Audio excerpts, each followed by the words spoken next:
It bothers them because the Americans do not accept under any circumstances that any country in Latin America should have a leading role.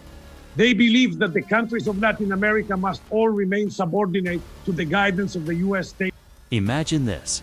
The President of the United States publicly labels Brazil a threat to national security, slaps a 50% tariff on one of the biggest economies in the Southern Hemisphere, and accuses its leader of undermining America's power. Sounds like a plot twist in a political thriller, right? Well, it's not fiction. It's real, and it's shaking the foundations of global politics. Donald Trump is not just waging a trade war. He's targeting Brazil's president, Luiz Inácio Lula da Silva, better known as Lula, a man who helped build BRICS, the economic alliance challenging U.S. dominance. And this feud isn't just about two leaders, it's about the future of global power. Why Trump is going after Brazil. Trump's administration officially declared Brazil a threat to America's national security. The State Department slapped sanctions on Brazilian officials, especially judges, accusing them of harming U.S. interests. Then came the tariffs, first 10%, then a staggering 50%. Why? According to political analysts, Trump has two main goals. Geopolitical, stop Brazil from pulling more countries into BRICS and moving away from the U.S. domestic politics in Brazil. Hurt Lula's popularity ahead of Brazil's 2026 elections and boost the far-right movement led by former President Jair Bolsonaro. Lula's role in BRICS. To understand the clash, you need to know Lula's history. Back in 2009, he was a co-founder of BRICS, the coalition of Brazil, Russia, India, China, and South Africa, created to give the Global South more economic and political power. Since then, BRICS has grown to include 10 member countries and SLOS, and 10 partners, representing more than half the world's population and nearly half of global GDP when measured by purchasing power parity. Lula's vision: push for a multipolar world where no single country, not even the U.S., dominates. Build closer economic ties with China, Brazil's biggest trading partner. Work toward a BRICS currency for trade to reduce reliance on the U.S. dollar. Lula speaks out in a 2021 interview with Chinese media, later translated into English. Lula explained why he believes the U.S. tried to sideline him politically. He said, Brazil was becoming a very important international player. We were building BRICS with China, India, South Africa, and Russia.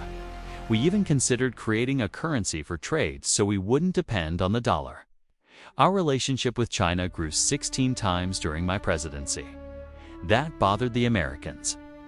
They do not accept any country in Latin America having a leading role. The U.S. reaction American leaders, Lula claims, have long treated Latin America as their backyard, guided by the Monroe Doctrine, a 200-year-old policy used to justify U.S. dominance in the region. From Washington's perspective, BRICS is a direct challenge to the dollar supremacy and America's global leadership. Trump himself said, BRICS was set up to hurt us. Take our dollar off as the standard. Anybody in BRICS is getting a 10% charge. That charge quickly became 50% for Brazil. Public opinion in Brazil. Ironically, U.S. pressure has made BRICS even more popular in Brazil. A Bloomberg poll found 38% of Brazilians want to align more with BRICS. 0.31% prefer the U.S. when combined with those who named China specifically. A slight majority favored BRICS, China, over the U.S.-THE Bolsonaro connection. This is where domestic politics come in. Trump is closely allied with Jair Bolsonaro, Brazil's far-right former president, who led from 2019 to 2023. Bolsonaro was so pro-American that he waved the U.S. and Israeli flags at his own rallies. When he lost to Lula in 2022, Bolsonaro refused to accept the results, echoing Trump's reaction to his own 2020 loss. On January 8, 2023, Bolsonaro supporters stormed Brazil's Congress, Supreme Court, and presidential palace, an attack clearly inspired by the January 6th Capitol riot in Washington. Bolsonaro's failed coup attempt drove him to flee to Florida, where many ex-Latin American leaders facing legal trouble end up. His son, Eduardo Bolsonaro, also a politician, did the same. Seeking U.S. citizenship, anti-China politics. Bolsonaro's movement is also deeply anti-China, aligning with Trump's foreign policy. Steve Bannon, Trump's former strategist, has openly called it a war with China. This shared stance makes Brazil's far right a useful ally for U.S. geopolitical goals. U.S. history of meddling. Lula's clash with Trump fits a long-running pattern.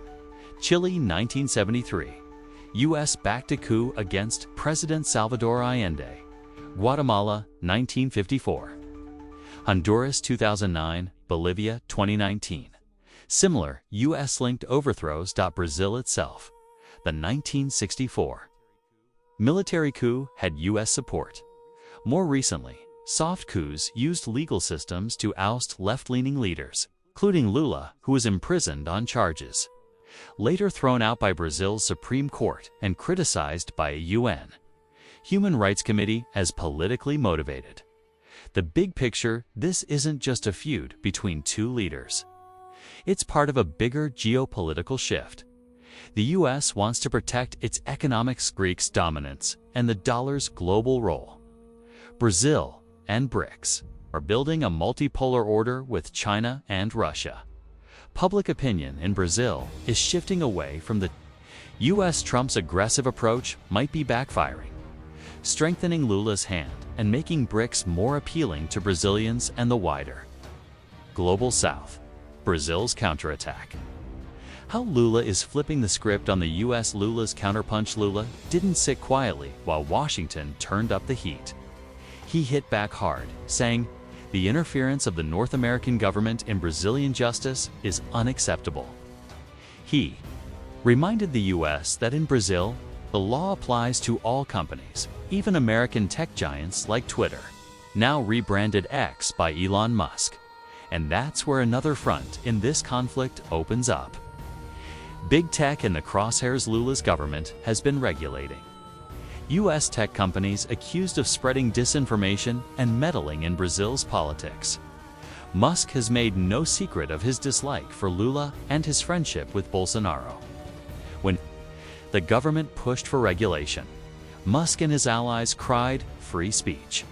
But Lula framed it differently, defending Brazil's sovereignty from foreign political interference. This isn't just about trade. Trump's tariffs now, at 50%, are an economic weapon. But here's the irony. Brazil's trade with the U.S. is only about 1.7% of its GDP.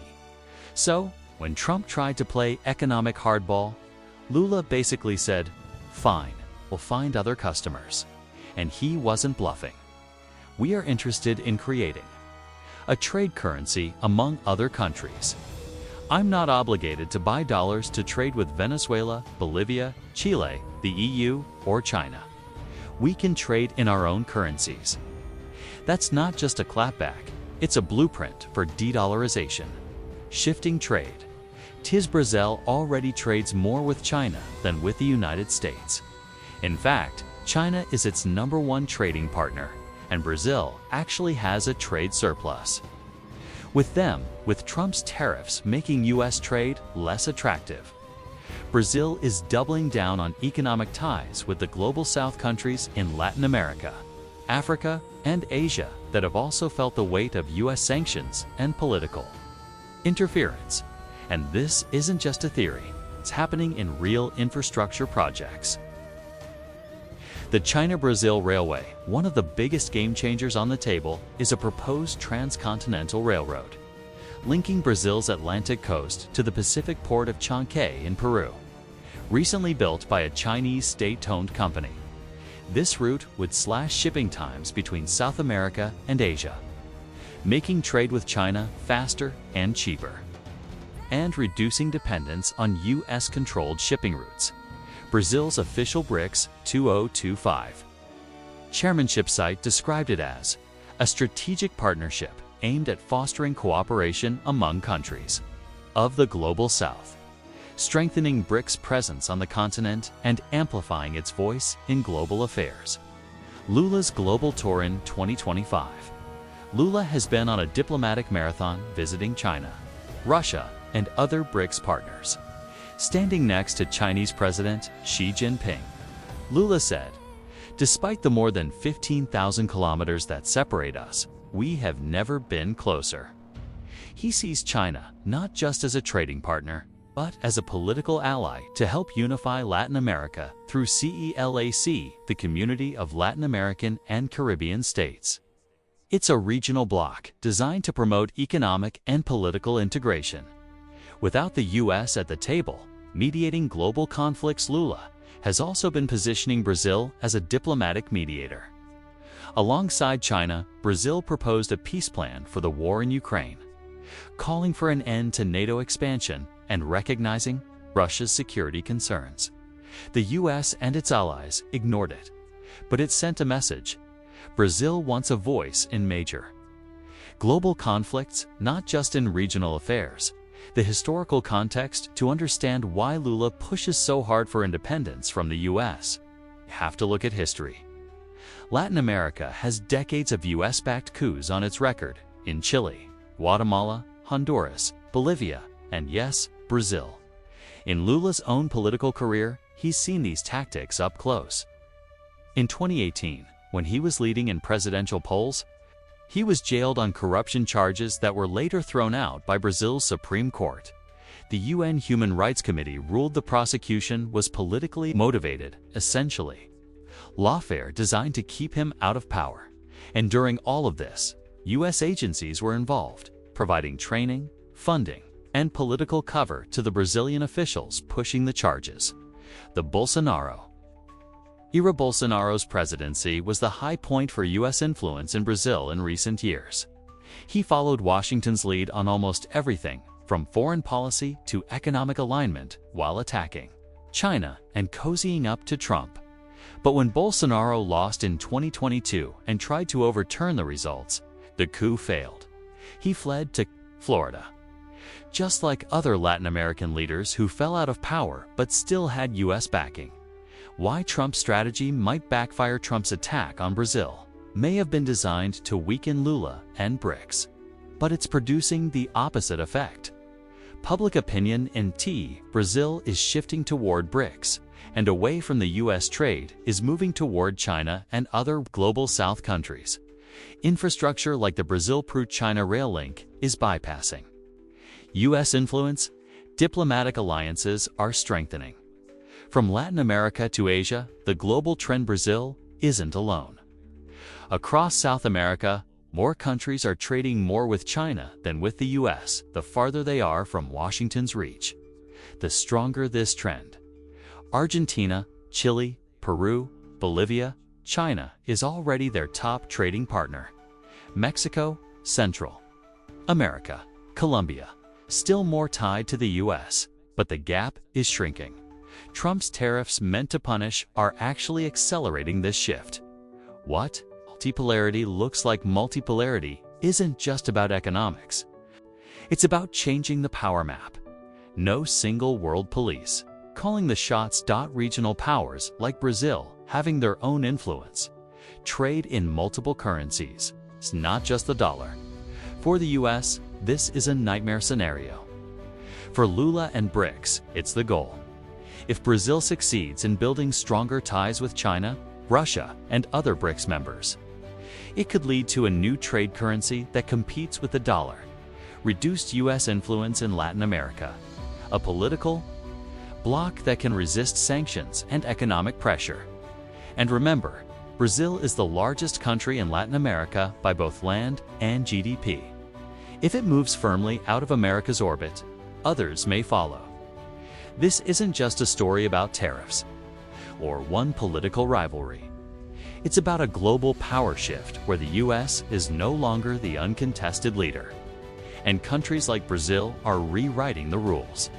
Lula put it bluntly, "We don't need the U.S., we have options." For Trump and his allies, that's a direct challenge. For much of the global South, it's an inspiration. The fight between Washington and Brasilia isn't over, but one thing is clear. Every move to punish Brazil may just be making it stronger.